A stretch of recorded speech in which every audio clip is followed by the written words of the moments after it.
એક વખતના સમયે ઠાકોરજી ભગવાન વિઠ્ઠલનાથ પંઢરીનાથ ભગવાને પોતાના ઝરકસી જામાઓને ઉતારી અને કુંભારનો કપડા પહેર્યા છે. માં લક્ષ્મીએ પૂછ્યું, પ્રભુ આ શું છે? તો કહે છે કે દેવી, પંઢરપુરમાં મારો ભક્ત ગોરા કુંભાર, એના 2 હાથ કપાઈ ગયા છે, ઠૂઠો થઈને બેઠો છે, ઘરમાં અનાજ નથી, અને મારો ભક્ત દુખી હોય તો હું સુખી કેમ થાવ? મારો ભક્ત જ્યાં સુધી જમે નહીં તો મારે કેમ જમી લેવું? એક પ્રસંગ બહુ સરસ છે, પણ તમે જ્યાં સુધી પ્રસંગ સાંભળ્યો છે ને, એ પ્રસંગ અધૂરો છે, મારે તમને પૂરો કરીને દેવો છે આજે.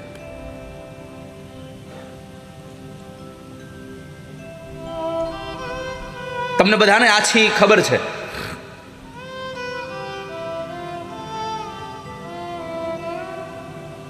જેમ આપણું મથુરા, ગોકુળ અને એમાં જે વ્રજ છે ને, એમ દક્ષિણનું વ્રજ એટલે પંઢરપુર. ભગવાનના નામનો કેટલો મહિમા છે એની કથા તમને સત્ય ઘટનાનો પ્રસંગ કહું.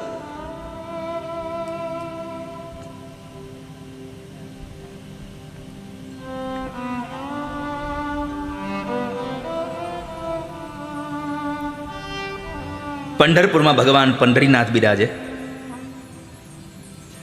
અને એ પંઢરપુરમાં એ દક્ષિણનું વ્રજ કહેવાય. એ વ્રજમાં ગોરા કુંભાર, બહુ દિવ્ય કથા છે ગોરા કુંભારની, પણ તમે બધા કેટલી જાણો છો કે માટી ખૂંદતા ખૂંદતા છોકરો પણ હારે ખૂંદાઈ ગયો તોય ખબર ન રહી, પછી ભગવાને એ છોકરાને સજીવન કર્યો. આટલી કથા તમને ખબર છે, પણ તમે જુઓ ભગવાનના નામમાં કેટલો માણસ રત છે, એની બહુ દિવ્ય કથા છે. પુનિત મહારાજે એના આખ્યાનોમાં લખ્યું છે,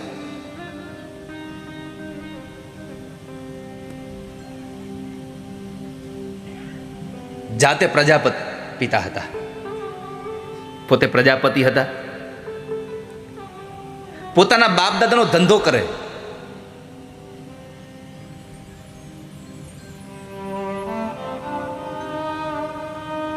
બાપ દાદાનો ધંધો કરે ને એ કોઈ દિવસ દુખી ન થાય. આ બહુ નરું સત્ય ભગવાન કૃષ્ણે ગીતાજીમાં કીધું છે, જે પોતપોતાના કર્મમાં રત રહે છે એ ક્યારેય પણ દુખી નથી થતો, અવશ્ય એકના એક સમયે સિદ્ધિને પ્રાપ્ત કરે છે. જે પોતપોતાના કર્મમાં રત રહે છે, ભગવાન વિઠ્ઠલના અનન્ય ભક્ત છે.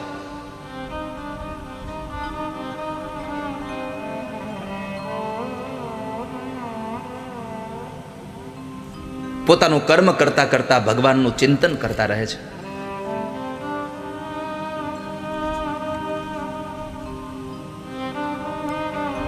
પત્ની પણ એટલા જ સારા છે,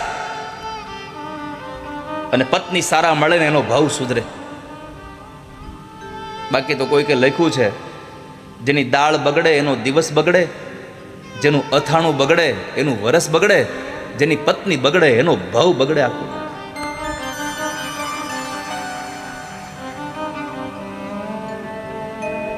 પણ એને સ્વીકારવાની વૃત્તિ હોય તો ભાવ સુધરી જાય. પુનિત મહારાજ લખે છે કે નરસિંહ મહેતાના પત્ની માણેકબાઈ હતા તીખા મરચા જેવા.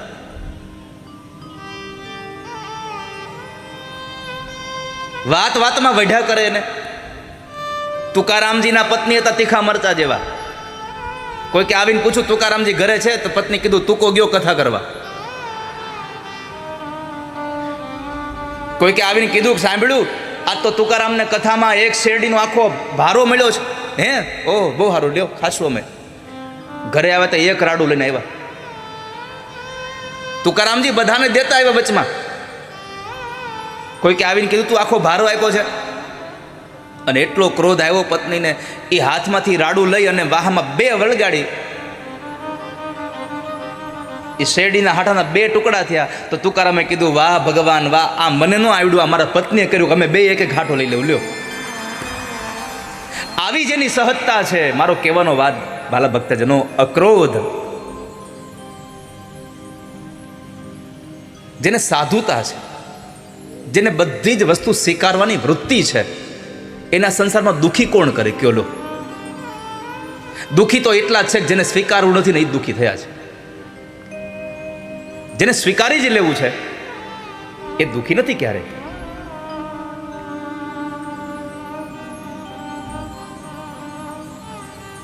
સંસારમાં પોતાના પત્ની સાથે પોતાનું જીવન ચલાવે, એકદમ સરસ રીતે પોતાનું જીવન ચાલે છે, અને ગાડાના બે પૈડા સરખા હોય ને તો જ બળદગાડું હરખું હાલે.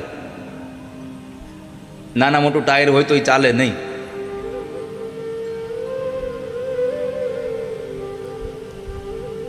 સંસારે સરસા રહી જીવે દંપતી પુનીત, પ્રભુની પાસે પહોંચી જાય છે.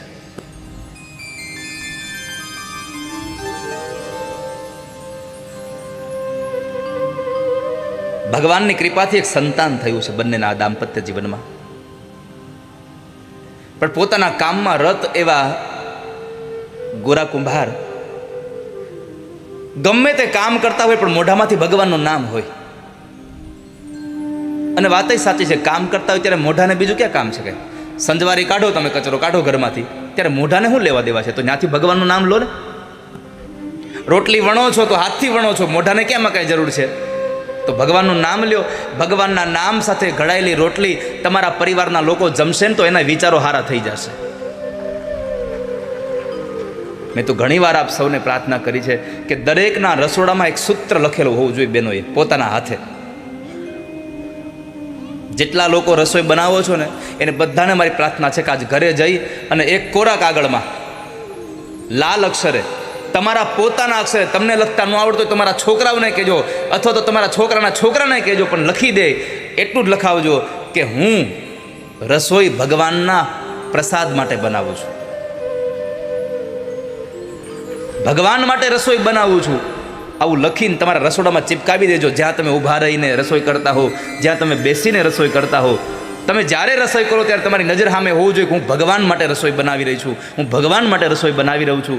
પછી જુઓ તમે ભગવાન માટે રસોઈ બનાવો અને તમારો ભાવ કેવો થશે. એ ભાવથી બનેલી રસોઈ એટલી મીઠી થઈ જશે, કારણ કે ભગવાન માટે છે. માટે આપ સૌને મારી પ્રાર્થના છે, પ્રભુ માટે રસોઈ બનાવીએ છીએ, ઈશ્વર માટે હું થાળ બનાવું છું. બેયનું દાંપત્ય જીવન ચાલતું હતું. દીકરો હતો નાનો એવો, 1 વર્ષનો દીકરો.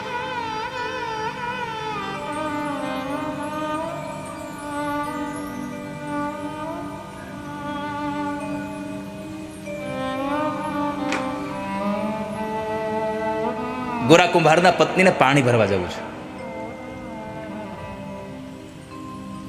અને જ્યારે પાણી ભરવા જાય ત્યારે પોતાના પતિ બરાબર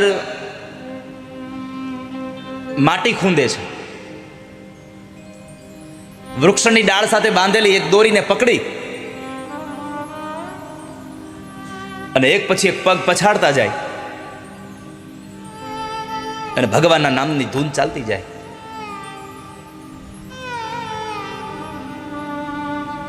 માજા વિઠ્ઠલ વિઠ્ઠલ વિઠ્ઠલા,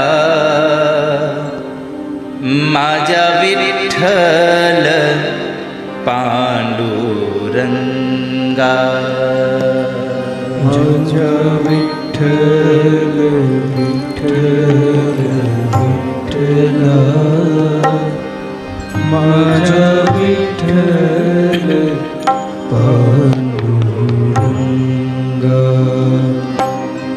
માજા વિઠ્ઠલ વિઠ્ઠલ વિઠ્ઠલા, માજા વિઠ્ઠલ પાંડુરંગા, માજા વિઠ્ઠલ વિઠ્ઠલ વિઠ્ઠલા, માજા વિઠ્ઠલ પાંડુરંગા, માજા વિઠ્ઠલ પાંડુરંગા.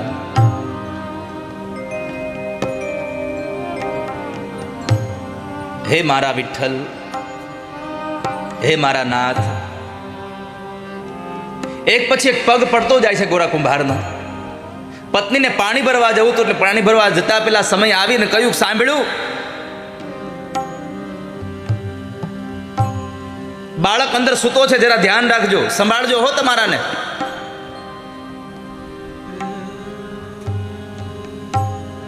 આને તો સુરતા ભગવાન હારે લાગી ગઈ હતી.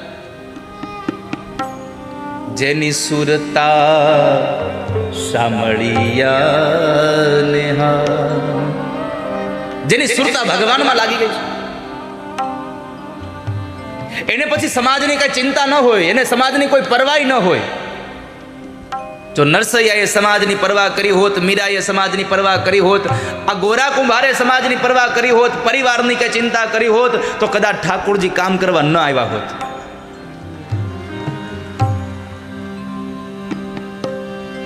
માજા વિઠ્ઠલ વિઠ્ઠલ વિઠ્ઠલા, માજા વિઠ્ઠલ પાંડુરંગા,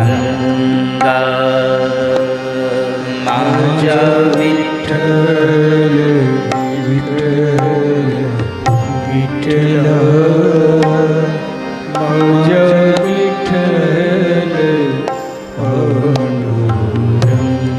પત્ની કઈ નીકળી ગયા,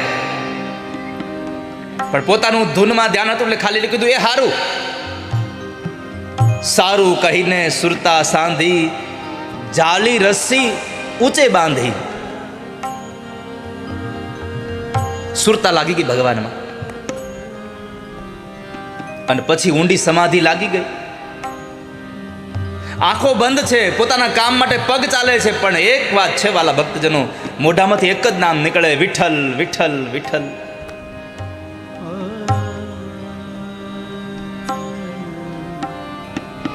પગના તાલે તાલે સ્મરણ વધ્યું. પત્ની પાણી ભરવા ગઈ. ઘોડિયામાં 1 વર્ષનો બાળક જાગે છે. આંખ ખુલી.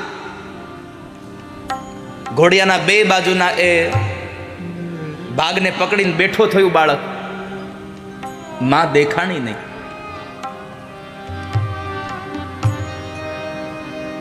બાળક ધીમેકથી નીચે ઉતરી ગયું. ઘરમાં ચારેય બાજુ બાળક ગોતે છે.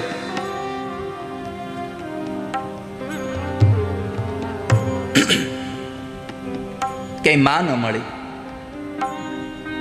બાળક રડતું રડતું ઘરમાંથી ઓસરીમાં આવે ને ઓસરીમાં આવી ત્યાં જોયે તો ફળિયામાં પોતાના બાપને જોયું. બાળકની અભિલાષાઓ વધી ગઈ.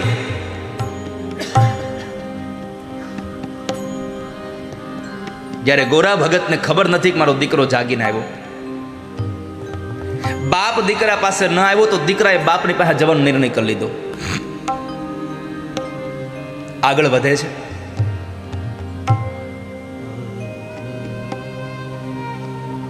જે જગ્યાએ દીકરાઓ ચાલીને જતો હતો, જ્યાં બાપ પોતે માટી ખૂંદે છે,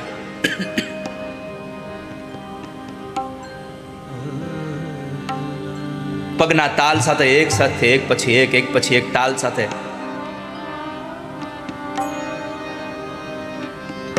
આંખો બંધ છે. 2 હાથે રસ્સી પકડી છે.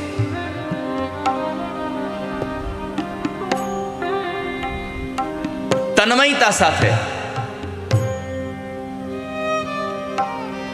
માજા વિઠ્ઠલ વિઠ્ઠલ વિઠ્ઠલા, માજા વિઠ્ઠલ પાંડુરંગા, માજા વિઠ્ઠલ વિઠ્ઠલ વિઠ્ઠલા, માજા વિઠ્ઠલ પાંડુરંગા. બાળક છેક સુધી પહોંચી ગયું બાપ પાસે. બાળકની કિકિયારીઓનો અવાજ એ ભગતના કાને ન પડ્યો, કારણ કે એ તો ભગવાનમાં લીન.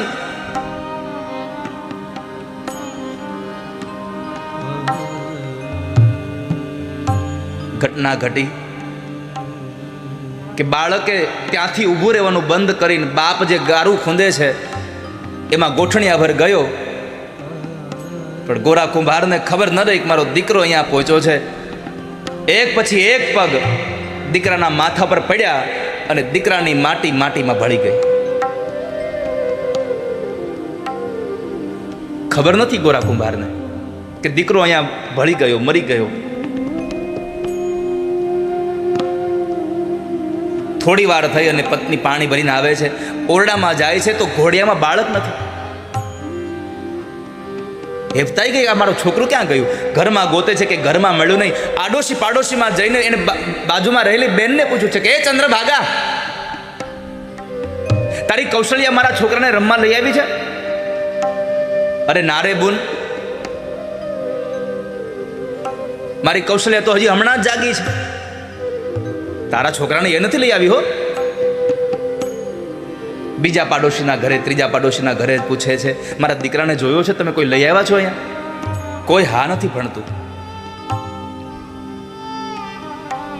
અને અતિશય પ્રેમ હોય ને એના માટે પણ તમને વિચારો ખરાબ જ મંડોય આવવા. દીકરો રમવા ગયો હોય, મારા ગુરુજી એક દ્રષ્ટાંત દે, ડોક્ટર અમૃતલાલ ભોગાયતાજી, કે જેને વધારે પ્રેમ હોય ને એના પ્રત્યે એને જરાક પણ આમ તેમ થાય ને તો એના પ્રત્યે આપણને સારા વિચારો ન આવે, આપણને ખરાબ વિચારોની સરવાણી ફૂટી જાય. દીકરો રમવા ગયો હોય, ક્રિકેટ રમવા, અને કહીને ગયો હોય કે માં હું 10 વાગે આવી જઈશ. એ 10 વાગે ન આવે, 10:30 ન આવે, 11 વાગે ન આવે ને એટલે માને એવા વિચાર ન આવે કે કદાચ મારો દીકરો મેચ જીત્યો હશે તો કદાચ એને ટ્રોફી મળતી હશે, એ લોકો બધા એન્જોય કરતા હશે, આવો વિચાર ન આવે. કંઈક મારા દીકરાને કંઈક થયું હશે એટલે નહીં આવ્યો હોય. અતિશય પ્રેમ વધે ને ત્યાં તમને શંકાઓ વધારે ઉદ્ભવ થવા માંડે.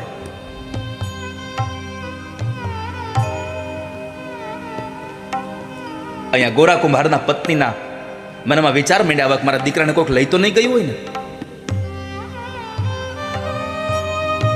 આંખમાંથી અશ્રુની ધારાઓ વહે છે. આમ જોવા જાવ તો સંતાનો વિશે જ્યારે માં રડે ને ત્યારે એ આંસુને આપણે શબ્દમાં ક્યારેય વર્ણવી ન શકીએ. એ અકથ્ય છે. એને વાંચવું, એને ખાલી તમે એને અનુભવી શકો.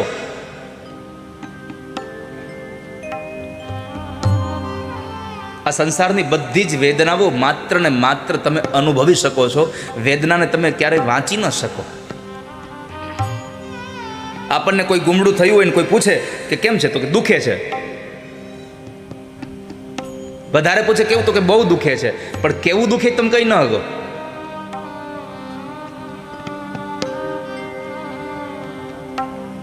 અકથ્ય વર્ણન હતું આ. ગોરા કુંભારના પત્ની રડે છે. બધાને પૂછતા પૂછતા આવી એટલેમાં એક ડોશીમાં હતા. એણે પૂછ્યું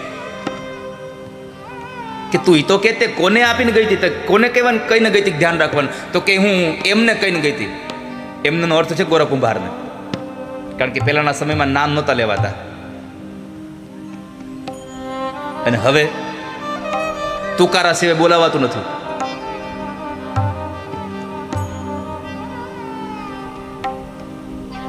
ખબર જ ન પડે આપણને આ પતિ પત્ની છે કે. મારી પ્રાર્થના છે આપ સૌને, તમારી વાત ઉપરથી, બે જણાની વાત ઉપરથી ત્રીજો માણસ ઓળખી જાય ને કે તમારો સંબંધ શું છે, એવી મર્યાદા રાખજો જીવનમાં.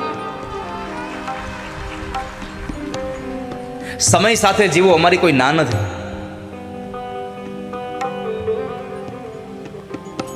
પણ ત્રીજો માણસ તમારા સંબંધને ઓળખી શકવામાં થાપ ખાઈ જાય એવી તો વાણી ન ઉચ્ચારો. પહેલાની માતાઓ પોતાના પતિના નામ નહોતી લેતી કોઈ દિવસ, અને આજે તુકારા સિવાય બોલાવતી નથી. મેં એમને કામ સોંપ્યું હતું, તો બેન એની પાસે જા ને, અહીંયા શું કામ આવ્યું છે એને જ પૂછ જા.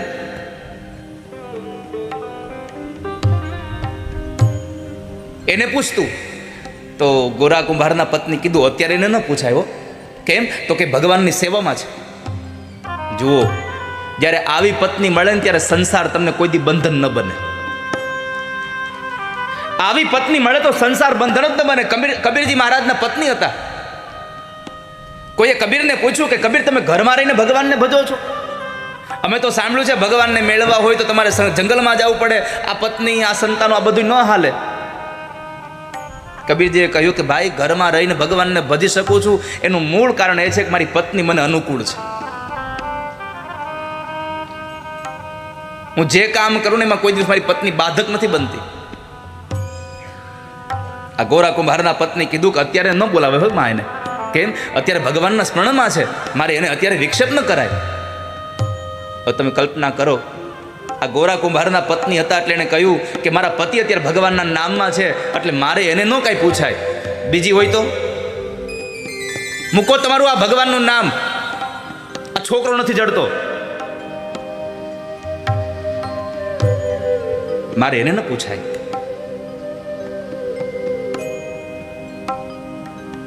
પણ ફરી પાછા પોતાના આંગણામાં આવે, ઓસરીના કોરે બેઠી છે, રડે છે એ પત્ની. અને ત્યાં બરાબર જોત જોતામાં આમ નજર પડી, ઓહ, માટીના એ ગાળાના ખામણામાં દીકરાના નાના નાના હાડકાઓ જોયા છે.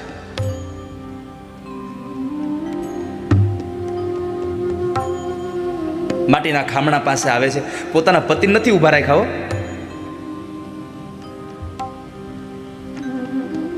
એક એક હાડકું લઈ અને ટોપલીમાં ભેગું કરે છે.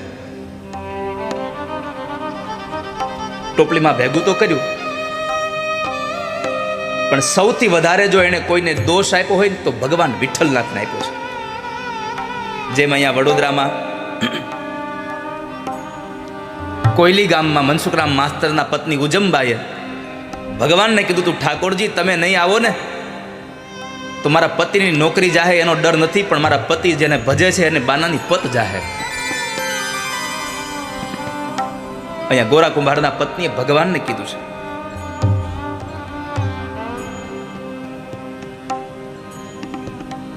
કે તમે આવા નીકળ્યા, વગોવ્યું નામ તે તારું, ગુમાવ્યું બાળ મેં મારું, કરોડો સૂર્ય જેવો તું, છતાંય આજ અંધારું મારે. પતિ પાગલ બન્યો તુજમાં, બનો પાગલ તું આજ. સમજ ઓ વિઠલા, આજે બને બદનામ તું સાથે. તું કોઈનો થયો નથી, તું કોઈનો થયો નથી, અને અમને ખબર છે તું કોઈનો થવાનો નથી. ગોરા કુંભારના પત્ની કહે છે, સાગર દયાનો તું કહાવે, ક્યાં ગઈ તે તારી દયા? કા તો દયા સુકા ગઈ અને કા પ્રભુ તું અહીંથી વયો ગયો. આંખમાં અશ્રુની ધારાઓ સાથે વિઠ્ઠલનાથ ભગવાનને ન બોલવાના શબ્દો બોલે છે.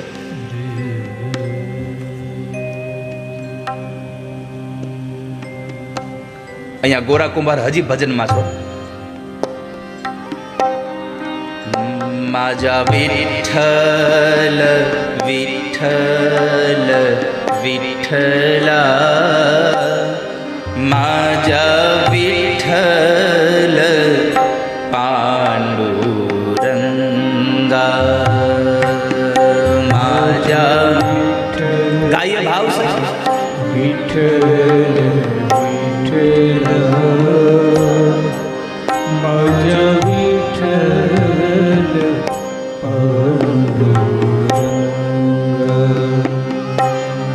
વિઠ્ઠલનો નાદ થતો રહે છે. આ બાજુ ગોરા કુંભારના પત્નીના જે શબ્દો હતા ને એનો ઘા વાગ્યો ભગવાનના હૃદયમાં,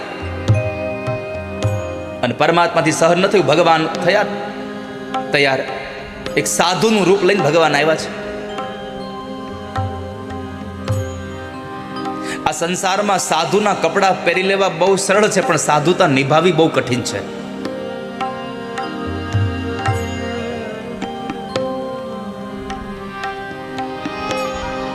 ભગવાન સાધુ બનીને આવ્યા છે.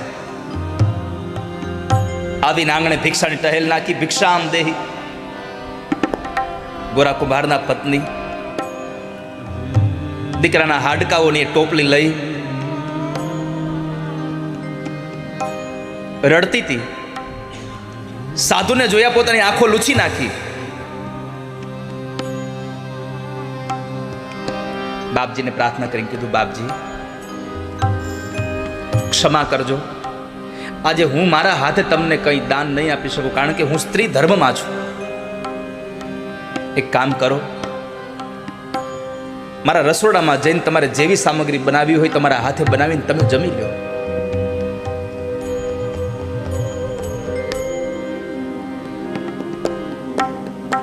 ભગવાન મનમાં વિચારે કે અહીંયા તો હું નાપાસ થયો.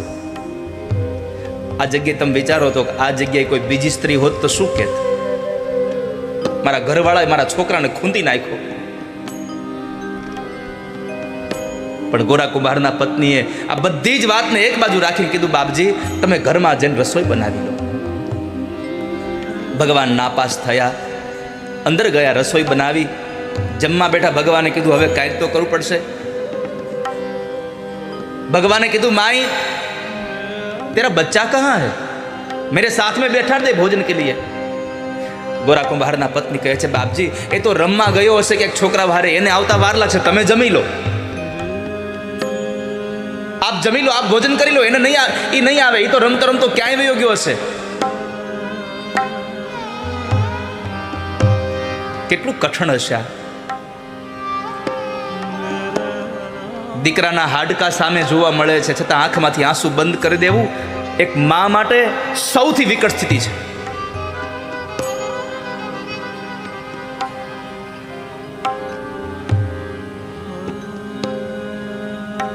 ભગવાને કીધું કે તારો બાળક નહીં આવે તો હું જમીશ નહીં.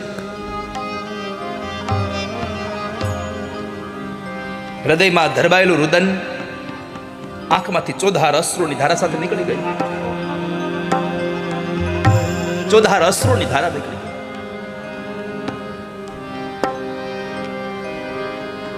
ભગવાન તો બધું જાણતા હતા, પણ છતાં પૂછું કે માં શું થયું છે, કેમ રડો છો? ગોરા કુંભારના પત્નીને પોતાના મોઢેથી નહોતું કેવું, છતાં પણ પ્રસંગને કહેવો પડે છે. પોતાની આપવીતી બધી કઈ બતાવી, બાપજી ખબર નથી આ સંતાનને કેમ થયું, પણ મારા પતિ જે ભજન કરે છે એના પગ નીચે મારો દીકરો કચડાઈ ગયો છે, આ એના હાડકાઓ છે.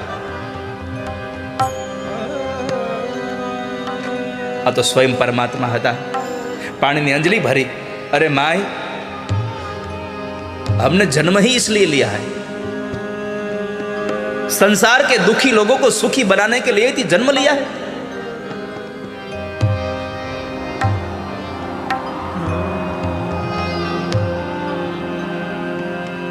सरोवर तरोवर संत जन, चौथाई बरसे मेघ, परमारथ ने कारणे आ चारो दरिया दे. અમે એના માટે તો જન્મ લીધો છે માં. પાણીની અંજલિ ભરી અને હાડકાની ટોપલીમાં છાટી. 1 વર્ષનો બાળક ફૂલ જેવું રમે છે પાછું અંદર.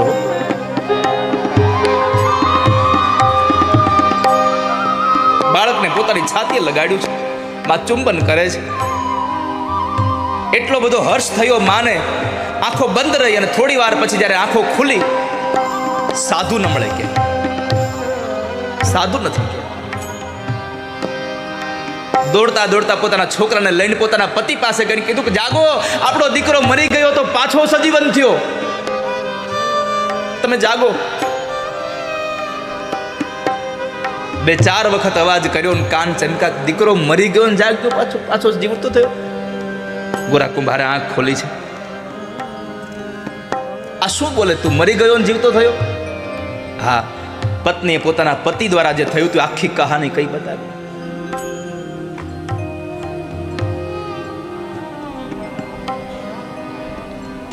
ગોરા કુંભારે હું પૂછ્યું ખબર છે? પત્ની કીધું ને મેં વિઠ્ઠલનાથને આવું બધું કહ્યું. ત્યારે ગોરા કુંભારે એના પત્નીને પૂછ્યું, તે મારા વિઠ્ઠલને તો કાંઈ નથી કીધું ને, તે મારા ભગવાનને તો કાંઈ નથી કીધું ને.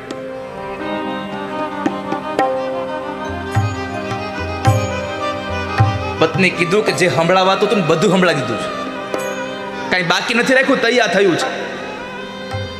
જુનાગઢનો નરસિંહ મહેતા ભગવાનને પ્રાર્થના કરે, ભગવાન આવે નહીં, દામોદર કુંડે જાય, ભગવાનની કરતાલ વગાડીને સ્તુતિ કરે, કેદારો ગાય, ભગવાન ન આવે પછી નરસિંહ મહેતા કહેતા તું બે બાપનો છો, તું બે માનો છો, તું ચોર છો, અને ભગવાન દ્વારિકાથી જુનાગઢ પહોંચી જતા હતા.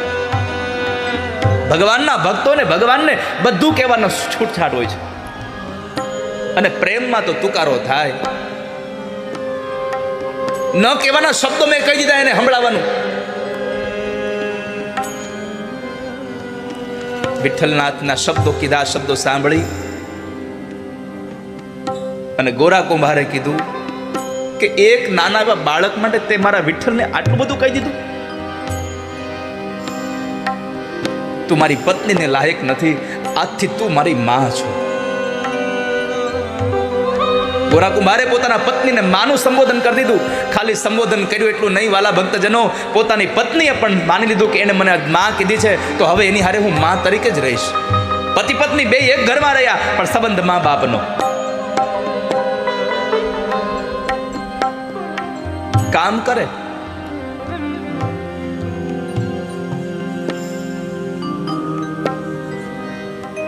પણ રટણ તો એક જ હોય.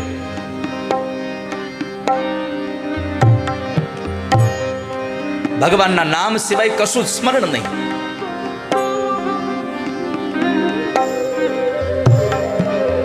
સમય ઘણો વ્યતીત થઈ ગયો. એ તો દુનિયામાં બોલનારા બહુ છે, પાળનારા બહુ ઓછા છે.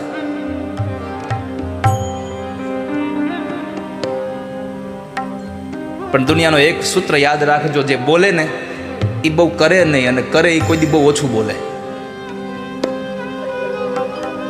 એક પત્નીને એના પતિ હારે જરા ડખો થાય ને, ઘર હોય ને ઝઘડો થાય, અને પતિ પત્નીમાં જ્યાં સુધી ક્લેશ ન થાય ને ત્યાં સુધી પ્રેમ બરાબર જામે નહીં.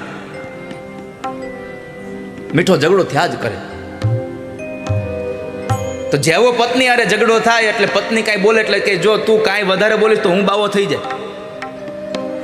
એટલે પત્ની ચૂપ થઈ જાય કે નહીં ના વયો જાય તો અમારે ક્યાં જવું.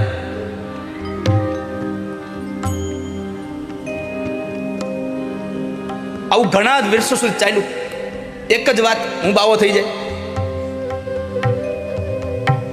એ પડોશમાં બરાબર બધી બહેનો બેઠા હતા ને પત્ની કીધું કે સાંભળ્યું મારા પતિ મને વારા ઘડી એવું જ કે બાધી એટલે કે હું બાવો થઈ જાય, એટલે હું તો પછી ચૂપ થઈ જાઉં, કઈ બોલું જ નહીં. તે ચંચળ ડોશી કરીને હતા એક, એણે કીધું કહી દેવાનું, આલે પાવલી મારા પૈસે ગેરું લઈ આવી જા રંગ કપડા. કેમ? એ કે બોલે એ કોઈ દી થાય નહીં. એક દી વળી પાછું બાજણું થયું અને પતિ કીધું કે હવે તો હું બાવો જ થઈ જાય છે. ત્યારે તરત જ પાકીટમાંથી પાવલી કાઢી કીધું લ્યો લઈ આવો ગેરું. એ કે આલે ગુરુ મળી હો. તો પણ અહીંયા ગોરા કુંભારે કહ્યું હું આજથી માં માનીશ તમને. માના સંબંધ સાથે રહ્યા છે. ઘણો સમય વ્યતીત થઈ ગયો. ગોરા કુંભારના પત્નીને થયું કે આ અમારા બેનો તો સંબંધ અહીંયા માં અને દીકરા જેવો રહ્યો છે. મારી બેન બરાબર પરણવા લાયક થઈ ગઈ છે. જો મારી બેનની હારે આ ભગત લગ્ન કરી લઈને તો મારી બેનનો સંસાર સુધરી જાય.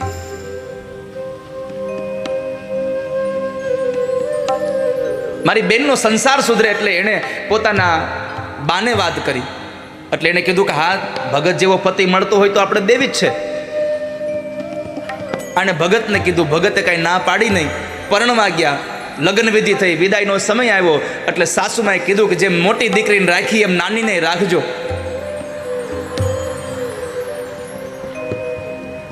અને વડીલોની આજ્ઞાનું ઉલ્લંઘન ન કરે ગોરા કુંભાર. ગોરા કુંભારે કીધું કે મોટીને માં ગણી તો આને સહોદર જેવી બેન ગણીને આની હારે જીવન જીવીશ. હવે મોટીને માં ગણી નાની બેનને ફરી પાછી પોતાની બેન ગણીને રાખે છે. 6-6, 7-7 મહિનાનો સમય વ્યતીત થઈ ગયો. નાની બેને પોતાનું દુઃખ પોતાની મોટી બેન પાસે ગાયું. તે મારા લગ્ન કરાવ્યા પણ મને સુખ ન મળ્યું સંસારનું.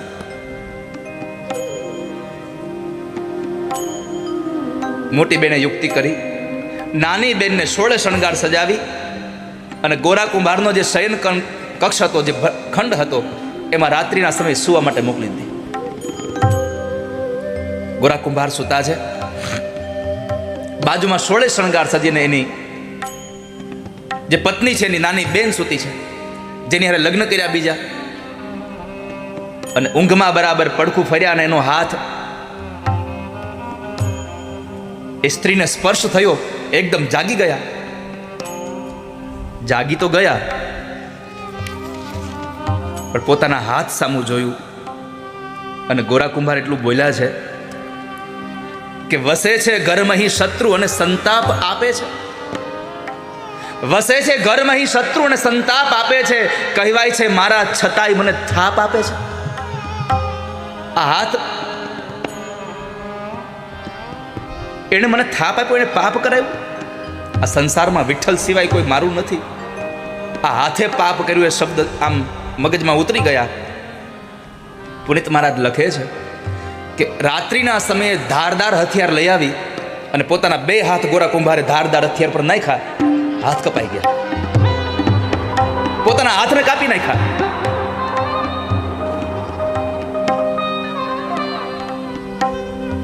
નવી આવેલી પત્ની જોઈ ગઈ, તરત પોતાની મોટી બેનને જગાડ્યા, જલ્દી કરો, આ બહુ ખોટું થઈ ગયું છે. મોટી બેન આવે, જુએ છે હાથ કપાઈ ગયેલા, લોહીની ધારાઓ થાય છે, પાટાપિંડી કર્યા છે. પોતાની નાની બેનને કીધું, બેન સાચું કહું, હવે આને છંછેડવા જેવો નથી. હવે છંછેડશો તો પ્રાણ આપી દેશે. હાથ કપાઈ ગયા. ઘટના તો હવે ઘટે છે વાલા ભક્તજનો. હાથ વગર પોતાના કોણ એ હવે માટલાઓને ઘડે? બાપ દાદાનો ધંધો ઠપ થઈ ગયો. બે હાથના કાંડા કપાઈ ગયેલા. બે હાથના એ ઠૂઠા હાથ ઉપર પાટાઓ બાંધી ઘરના ઓટલે બેસી. આ દુનિયામાં જે ભગવાનના ભક્ત હોય ને એને કોઈ ચિંતા ન હોય. ઘરના ઓટલે બેસી અને એક જ વાત, માજા વિઠ્ઠલ વિઠ્ઠલ વિઠ્ઠલા, માજા વિઠ્ઠલ પાંડુરંગા, માજા વિઠ્ઠલ વિઠ્ઠલ વિઠ્ઠલા, માજા વિઠ્ઠલ પાંડુરંગા. માજા વિઠ્ઠલ વિઠ્ઠલ વિઠ્ઠલા, માજા વિઠ્ઠલ પાંડુરંગા, માજા વિઠ્ઠલ વિઠ્ઠલ વિઠ્ઠલા, માજા વિઠ્ઠલ પાંડુરંગા. ત્યારે ભગવાનનું ભજન કરતા હતા. હવે તો ઘરમાં એક મુઠ્ઠી અનાજ નથી. શું કરીએ? પણ ભગવાન હારે સુરતા બંધાઈ ગઈ. એક વખતના સમયે ઠાકોરજી ભગવાન વિઠ્ઠલનાથ પંડરીનાથ ભગવાને પોતાના ઝરકસી જામાઓને ઉતારી અને કુંભારનો કપડા પહેર્યા છે. માં લક્ષ્મીએ પૂછ્યું, પ્રભુ આ શું છે? તો કહે છે કે દેવી, પંઢરપુરમાં મારો ભક્ત ગોરા કુંભાર, એના બે હાથ કપાઈ ગયા છે, ઠૂઠો થઈને બેઠો છે, ઘરમાં અનાજ નથી, અને મારો ભક્ત દુખી હોય તો હું સુખી કેમ થાવ? મારો ભક્ત જ્યાં સુધી જમે નહીં તો મારે કેમ જમી લેવું? ભગવાન કહે છે, મારા ભક્તના દુઃખમાં હું દુઃખી થાઉં છું અને મારા ભક્તના સુખમાં હું સુખી થાઉં છું.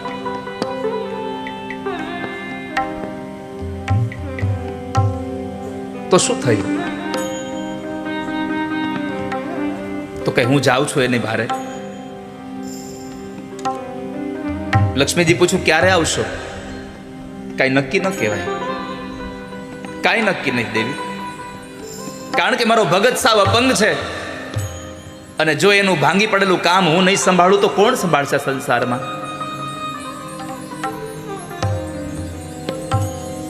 લક્ષ્મીજી કહે, તો તમારા વગર હું અહીં એકલી શું કરીશ? ભગવાન કે આવું હોય તો પંચરંગી હાડી કાઢો અને કુંભારણના કપડા પહેરો. આ પંચરંગી ન્યા નહીં હાલે. કાઢવા કપડા. ભગવાને કુંભારના કપડા પહેર્યા લક્ષ્મીજીને કુંભારણના કપડાં પહેરાવ્યા અને પોતે જે ગરુડ ઉપર બેસતા હતા ને એ ગરુડને ગધેડો બનાવ્યો. ભગવાન વિઠ્ઠલનાથે એ ગરુડને ગધેડો બનાવી, ગર્ધબ બનાવી અને ભગવાન એ ગામમાં આવ્યા છે. પંઢરીનાથ ભગવાન વિઠ્ઠલનાથ ભગવાન એ પંઢરપુરમાં આવ્યા. ગામના પાદરની અંદર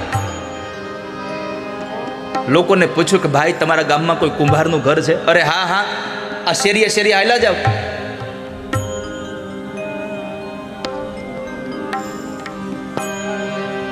એટલે અમારા ગામના ગોરા કુંભારનું ઘર આવશે.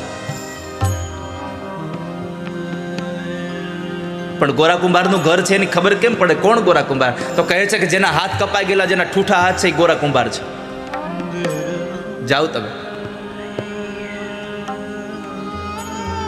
ભગવાન તો લક્ષ્મીજીને સાથે લઈને આવ્યા છે. આવીને ઓટલા ઉપર બેઠા બેઠા જે ભગવાનનું ભજન કરે, જેનું ભગવાનમાં ધ્યાન હતું એનું ધ્યાન ભંગ કરી અને ભગવાન પોતે કુંભારના રૂપમાં ગોરા કુંભારને કહે છે, જય વિઠ્ઠલ ભાઈ, જય વિઠ્ઠલ. એ ભગત. આમ જુઓ ને તો ગામના કુંભારને લોકો ભગત કહીને બોલાવે. ભગત જય વિઠ્ઠલ. આંખ ખોલી ભાઈ, જય વિઠ્ઠલ, જય વિઠ્ઠલ. ક્યાં રહેવું બાપલા? ભગવાન કહે છે, અમારે તો ક્યાંય રહેવાનું ઠેકાણું નથી. અમે તો ચાલતા ચાલતા તમારી પાસે આવ્યા છીએ. અમારામાં દુષ્કાળ પડ્યો છે પ્રદેશમાં, ધંધા પાણી કાંઈ છે નહીં, ખાવા પીવાનું કાંઈ મળતું નથી. અમે તમારી પાસે આવ્યા છીએ, તમે નોકરી રાખી લો ને. અમે તમારી ત્યાં નોકરી કરવા આવ્યા છીએ, રાખશો અમને? ગોરા કુંભાર કહે છે, ભાઈ બાપલા, મારા ઘરમાં અનાજ નથી, હું શું તમને નોકરી રાખું? મારે તો હાથે નથી, હું તો કામ જ કરી. અરે અમારે પગાર બગાર ન જોઈતો, અમારે કંઈ. અમે તો તમારા ઘરનું કામ કરશું, માટી લઈ આવશું, માટલા બનાવશું, એ માટલાને વેચી દેશું અને એમાં અમને ખાલી બસ રહેવા માટે આપો અને જેટલું પેટમાં જાય એટલું ભોજન આપો. અમારે બીજો પગાર ન જોતો કાંઈ. ઓહો હો હો, ખાલી પેટનું જ જોઈએ છે. તો રહ્યો ને બાપલા, આ તમારું જ છે. એક પડાળવાળું ઘર હતું, એમાં એને ઉતારો આપી દો, લ્યો જાવ રહ્યો. અને બીજા દિવસે ઠાકોરજીએ કામ ચાલુ કર્યું. 5 દિવસમાં આખો નિંભાણો ભરી દીધો. હવે ઠાકોરજી માટલા ઘડે તેને વાર શું લાગે? શું વાર લાગે? આખો નિંભાણો ભર્યો અને એવા માટલા બનાવ્યા, મેળી ઉપરથી મૂકો તોય ફૂટે નહીં. કારણ કે આ તો ભગવાનનું બનાવેલું માટલું હતું, એ થોડું કાંઈ જેવું તેવું કાચું હોય. આ તો પાકું માટલું. ગામમાં લોકોમાં વાત પ્રસરી ગઈ કે ગોરા ભગતની ઘરે કોઈ કુંભાર આવ્યા છે અને માટલા બનાવે છે, વર્ષો સુધી તૂટતા નથી. અને લોકો એની માટે લાઈન થઈ હો.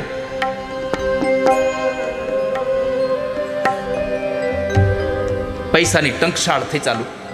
જેના ઘરમાં લક્ષ્મીજી કામ કરીને પૈસા ન હોય એવું બને. ગોરા ભગતને આનંદ થઈ ગયો. એમાં બરાબર ગોરા ભગતના ગુરુ નામદેવ એ આવે છે.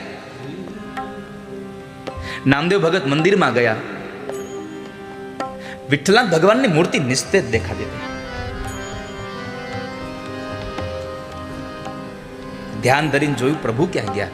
ઓહો, તે તો ખબર પડી કે પ્રભુ તો અહીંયા ગયા છે.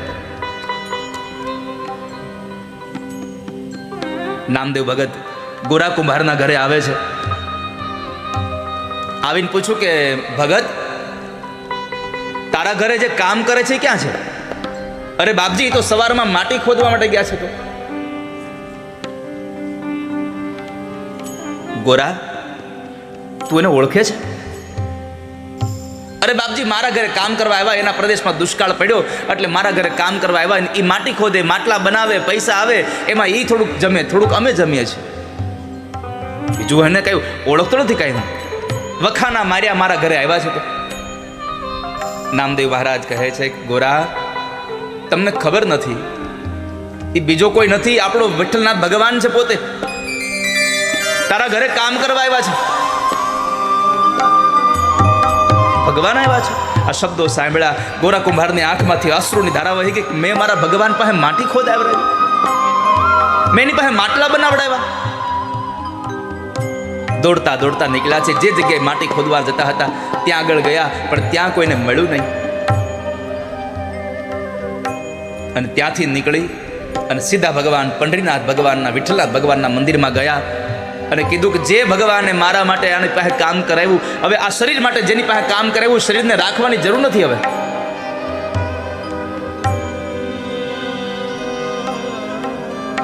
માજા વિઠ્ઠલ વિઠ્ઠલ વિઠ્ઠલા, માજા વિઠ્ઠલ પાંડુરંગા, માજા વિઠ્ઠલ વિઠ્ઠલ વિઠ્ઠલ માજા વિઠ્ઠલ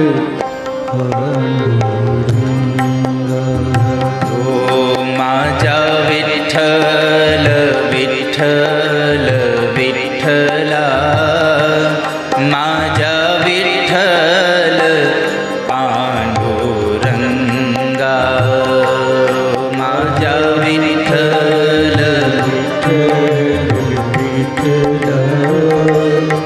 માજા વિઠ્ઠલ. મેં પાપ કરવામાં પાછું વાળું નથી જોયું. તમારી પાસે કામ કરાયું વિઠ્ઠલનાથ, હવે મારે નથી રહેવું અહીંયા. આવું બોલતા બોલતા વિઠ્ઠલનાથ ભગવાનના મંદિરના પગથિયે જઈ અને પોતાનું માથું પંડ્યા પછાડવા. એક વાર, બે વાર, ત્રણ વાર આમ કરે અને લોહીની ધારાઓ થઈ. હવે જીવવું જ નથી આવું જીવન. ભગવાનને થયું કદાચ હમણાં ગોરો પ્રાણ કાઢી નાખશે. માજા વિઠ્ઠલ વિઠ્ઠલ વિઠ્ઠલા, માજા વિઠ્ઠલ પાંડુરંગા,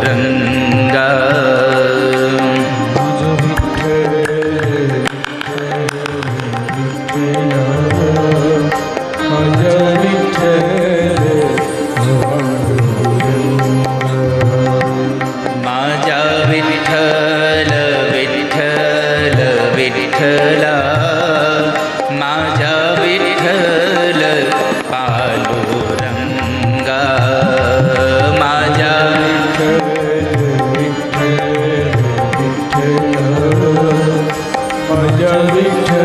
એક પળ માટે ગોરા કુંભારની હારે લાગી જાઓ. આ માજા વિઠ્ઠલ, માજાનો અર્થ છે મારા. મરાઠી શબ્દ છે માજા. ભગવાન આપણો છે.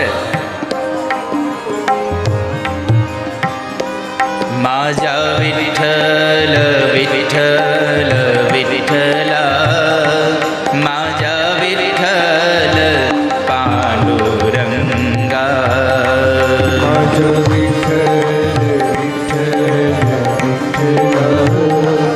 માજા વિઠ્ઠલ માજા વિઠ્ઠલ વિઠ્ઠલ વિઠ્ઠલા, માજા વિઠ્ઠલ પાંડુરંગા, માજા માજા વિઠ્ઠલ. કેટલા લોકોને મારો અવાજ સંભળાય છે? જેટલા લોકોને મારો અવાજ સંભળાતો હોય હાથ ઊંચો કરો. ઓ, છેલ્લે સુધી સંભળાય છે? વાહ. આજુમાં બાજુમાં બધી સંભળાય છે? તો જેટલા લોકોને અવાજ સંભળાય છે તાળીઓ સાથે ગાઓ એકવાર. માજા વિઠ્ઠલ વિઠ્ઠલ વિઠ્ઠલા, માજા વિઠ્ઠલ પાંડુરંગા, માજા. માજા વિઠ્ઠલ માજા વિઠ્ઠલ માજા વિઠ્ઠલ. ગોરા કુંભારે વિઠ્ઠલ વિઠ્ઠલનો નાદ કર્યો તો, અને એવા સમયે ભગવાન પંઢરીનાથ ભગવાન વિઠ્ઠલનાથ પંઢરપુરના મંદિરમાંથી પોતાની મૂર્તિમાંથી ભગવાન પ્રગટ થયા અને વિઠ્ઠલનાથ પોતાના હાથથી ગોરા કુંભારને ઊભો કરે છે. ગોરા ઊભો થા ભગત. માજા વિઠ્ઠલ વિઠ્ઠલ વિઠ્ઠલા, માજા વિઠ્ઠલ પાંડુરંગા, માજા. મજ વિઠ્ઠલ પછી ભગવાને પોતાના બે હાથથી ગોરા કુંભારના બે કપાઈ ગયેલા હાથને સ્પર્શ કર્યો. જેમ પાણીમાં કમળ ઉગે એમ ભગવાનના હાથના સ્પર્શ માત્રથી ગોરા કુંભારના હાથ ઉગી ગયા છે. અને એવા સમય પરમાત્માએ કીધું કે ગોરા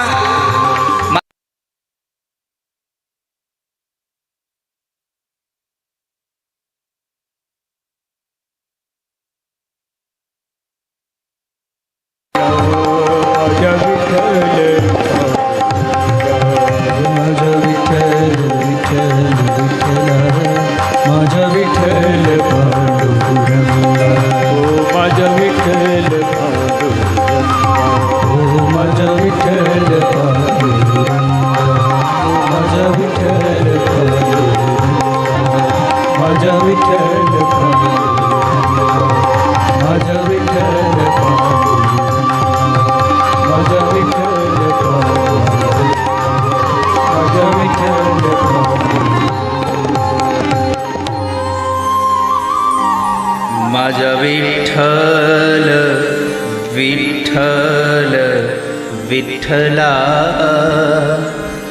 माझा विठ्ठल पांडुरंगा माझा વિઠ્ઠલ વિઠ્ઠલ વિઠ્ઠલા મજ વિઠ્ઠલ બોલ पंढरपूर